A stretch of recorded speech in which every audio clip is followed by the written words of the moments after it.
Welcome to SetNFix, where we bring you the latest in tech and innovation. Today, we're showcasing the Diamond 2K Android car stereo, the perfect blend of luxury, elegance, and cutting-edge technology. With its big, vibrant display, you'll enjoy crystal-clear visuals for all your navigation, media, and entertainment needs. Whether you're cruising or parked, the experience is nothing short of stunning.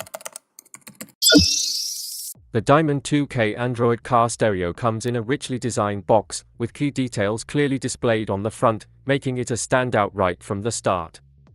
Without further delay, let's dive into the unboxing.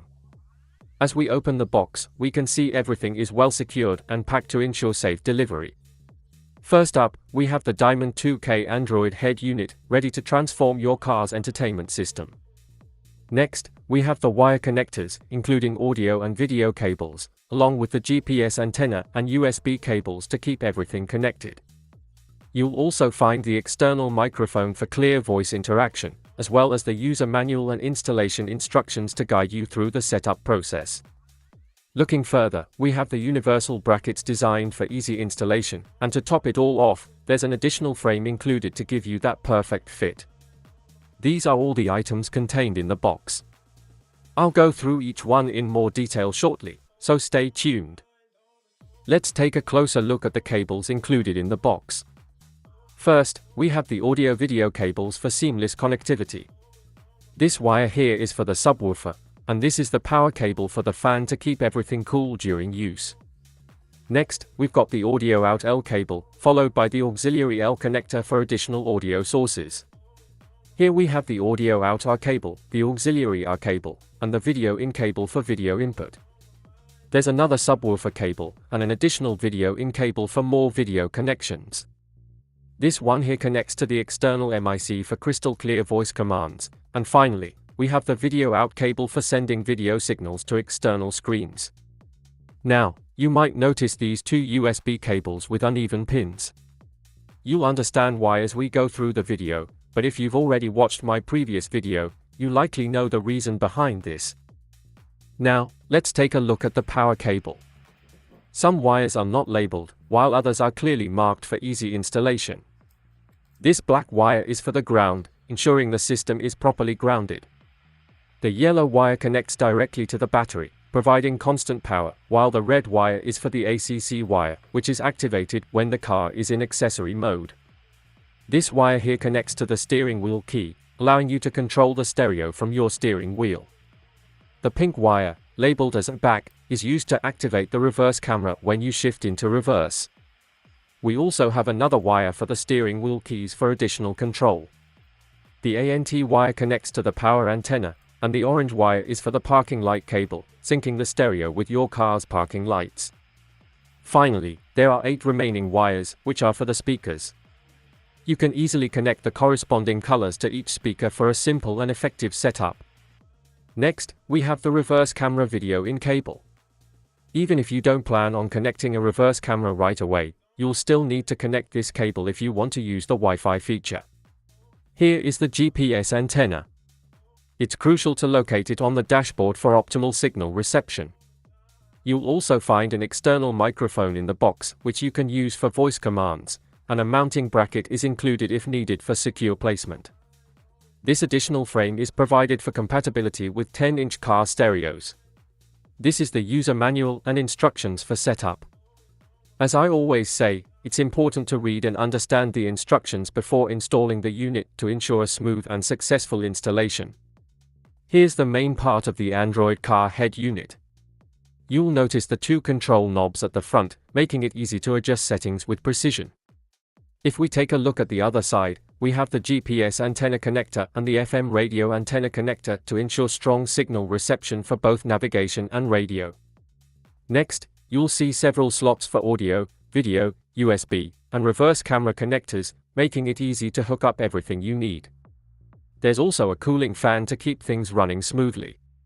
Notably, you'll find a USB Type-C charging port here, offering fast and efficient charging for your devices. Now, let's go over how to connect the cables, the audio-video cables, power cable, cooling fan connector, reverse camera connector, USB cables, and the external MIC. It's all designed for simple and organized setup. Now, let's power on the device. First, connect both the battery and accessory wires, ensuring the 12-volt power is supplied, and the black wire is grounded. Once everything is set up, we'll skip the boot up time.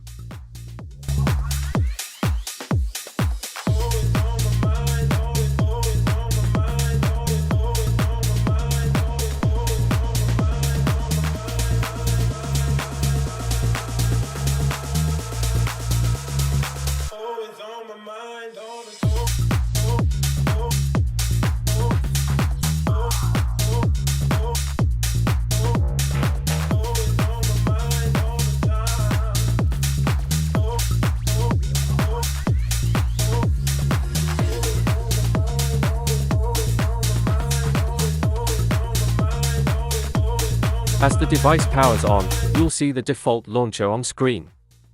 At the bottom, there are touch buttons for easy access to the menu, audio settings, and power. There's also a knob for volume control and another to navigate back and forward. You'll find a range of apps like Chrome, FM radio, music, Bluetooth, and car settings. Additional options include YouTube, GPS settings, DAB+, Google, fan control, and link for linking with your mobile phone. When you head into settings, you'll notice the storage capacity of the device, 64 GB, along with a breakdown of storage usage. In the car settings section, you can adjust preferences under General, Display, Sound, Factory, and a Device Info settings. Let's start with the general settings. Here, you'll find options like radio region, rear mirror, and auxiliary mirror for a second camera. There's also front mirror, WFC type for steering wheel keys, and SWC settings. You can adjust shortcut touch, enable illumination detect, which detects whether the parking lights are on or off, and even enable video playback while driving, which is a safety feature.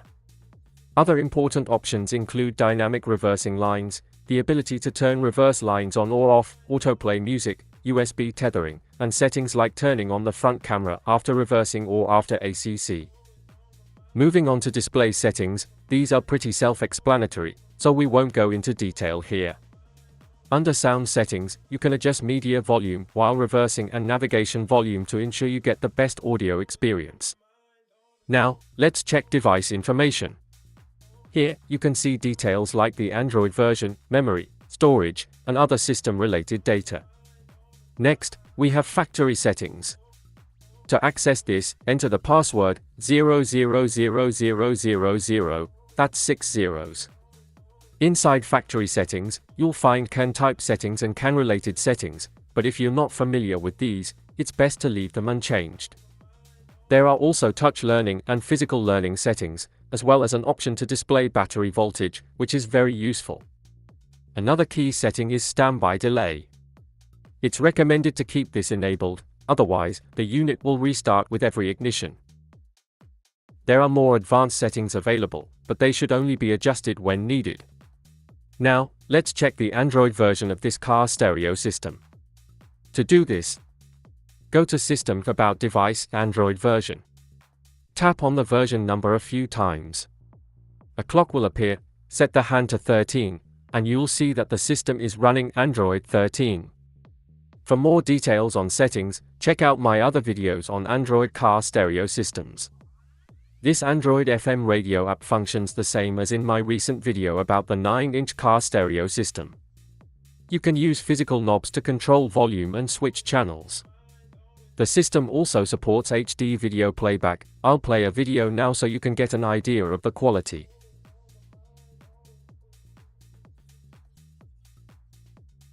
If you have a front camera installed, the front cam app will display the live feed from it. The GPS settings app provides satellite data and signal strength information, ensuring you get accurate navigation.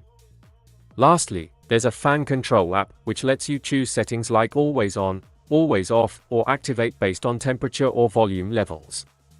If you're unsure, it's best to keep it always on. This Link app is designed to connect your Android or Apple device with your car's stereo system. If you have an iPhone, you can connect via Bluetooth or USB to access CarPlay. For Android devices, you can connect to Android Auto, or even mirror your mobile phone to the display. When connecting via USB, it's important to use the correct cable. Of the two available USB ports, only the one with 4 pins supports mirroring or CarPlay functionality. Now, let me show you how to connect CarPlay. I'm connecting via Bluetooth. Once you do this, the device will automatically detect your mobile phone. And just like that, CarPlay is available. You can now access all the features under CarPlay and enjoy a seamless, integrated experience. If you need, you can connect the Apple phone via USB cable as well. Once the cable is connected, you can get the service of Apple CarPlay. If your mobile phone is Android, you'll need to download the required application to your phone. Once the app is installed, connect your phone to the car stereo system. You'll receive a message confirming the connection, and just like that, your Android phone is now mirrored to the car stereo system. And also, you can connect your Android devices with Android Auto. Your device should have the Android Auto facility. Watch the video to understand. Connecting a reverse camera is also very important one. When you connect it, you must connect the pink wire able as back to the car reverse light bulb. Then connect the car reverse camera to this video connector and connect the power supply as well. I have added a separate switch to simulate the reverse gear. When you change the gear to reverse bulb will be indicated, and with that power reverse camera activates like this. This installation can be done by yourself. If you see such an image when you change the gear to reverse, it is because of reverse camera video not available. Before we wrap up this video, let's take a look inside the unit. The casing is secured with 4 screw nails, which you can carefully remove. Once open, you'll see the circuit diagram. There's no significant change in the circuit board compared to other players. Take extra care not to damage any flex cables or ribbon cables inside. You'll find 4 more screw nails securing the circuit board. Once those are removed, you can access the entire circuit board, like this. I tried installing this unit in my car, but unfortunately, I ran into an unexpected issue. My dashboard frame has some plastic popping up in the middle, which prevents me from installing it properly. So, if your vehicle also has this kind of uneven design, it may not be compatible as a replacement for your 9-inch car stereo system. However, if your car's stereo system has a flat face and is also 9 inches, you shouldn't have any issues installing this unit. And that's all for this car stereo system. Before we finish up, if you're looking for a unique look or something different, I highly recommend this type of head unit. You can grab one through the link in the description. Don't forget to like, share, and subscribe to my channel. Drop your experiences in the comments, and support me by purchasing a t-shirt. The proceeds help fund new gadgets and experiments for future videos. I'll see you next time. Be innovative, stay with SetNFix.